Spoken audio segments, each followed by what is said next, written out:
Welcome to Newsmax TV. Joining us now from Washington is Senator Mike Lee, Republican from Utah, a member of the Senate Judiciary Committee. Senator Lee is a constitutional lawyer and the author of a brand new ebook, Why John Roberts Was Wrong About Healthcare. And Senator Lee, thanks for joining us today.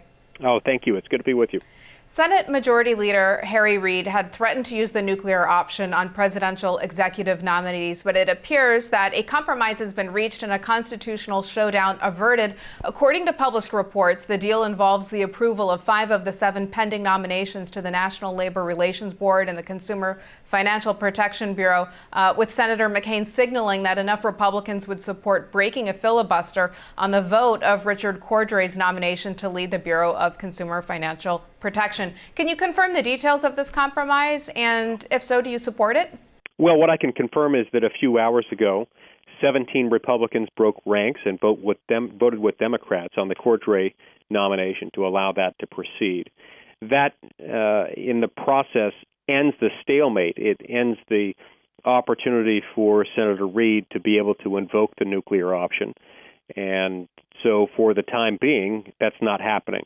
My understanding is that we don't have a guarantee that it won't be pulled out in the future, but at least for now, he's not pulling it out right now, in part because he doesn't have an opportunity to do so. Do you think it was wrong for Harry Reid to have threatened to invoke the nuclear option? And had he gone forward with it, what kind of constitutional precedent would that have set?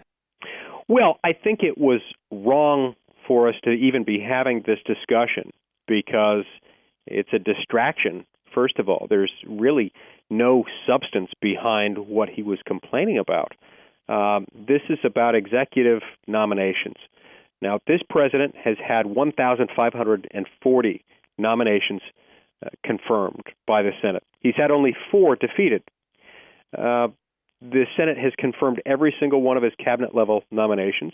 The 4 that were defeated, of those 4, 3 were judicial nominees and therefore not even subject to the rule as he was going to propose it for purposes of the Cordray discussion. So this really was a distraction. The Democratic majority in the Senate is joining up with the White House in order to distract the attention of the American people away from the pressing issues of the day, most notably Obamacare and the negative impact it's having on the Obama economy. They don't want to address this issue, so they're doing everything they can to try to distract the public's attention away from it and onto something else.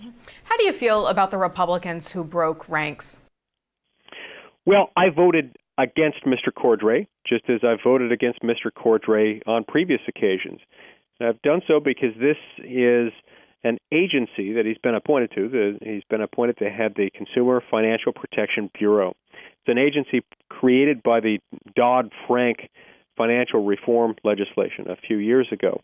It's an agency that has unprecedented powers and almost no oversight by Congress. Congress can't even control its budget, its revenue stream. And so, like most Republicans, I've been insisting that before we confirm anyone to head that bureau, that we first get some significant concessions from Democrats by way of clarifications and limitations on the authority of the CFPB. And so I voted no today, just as I have in the past, and I think that was the right course to pursue. What kind of payback would Democrats have received as a result of Harry Reid going nuclear if he were to do so, say, in 2014 or even 2016? And was the GOP serious about going forward with a plan to build a nuclear waste disposal site in Harry Reid's home state of Nevada? Well, look, there's no question that there would have been ramifications for him had he done this. It's difficult for me to say exactly what they would be, and I would be reluctant to say what those would be in any event because we're still not certain that we're not going to face this at some point in the future. But any time there is that big of an effort to destroy and upend the traditions of the Senate, to break the rules of the Senate in order to change the Senate's rules, there will necessarily be ramifications from that, and those won't be altogether pleasant. And do you see this compromise sticking? Well, I don't know. We don't have any assurances that he's not going to do this at some point in the future. So I can't say with confidence that he's not going to try this again. It worked for him this time around. I suspect he might try it again in the future. I hope he won't. Senator, you've been an outspoken critic of the Affordable Care Act, otherwise known as Obamacare. House Republicans this week vote on delaying not only the employer mandate, but also the individual mandate. Can and should Congress permanently delay the law? Yes. Look, Congress has the prerogative of funding the federal government's operation. And the Congress, including both the House and the Senate, have to pass legislation keeping the government funded. And I think Republicans in both houses of Congress, for that matter, people of both houses and both political parties who are concerned about Obamacare, should simply refuse to vote for any continuing resolution or other appropriations measure that includes funding for further implementation and enforcement of Obamacare. That's how we get there. That's where we need to direct our efforts as conservatives.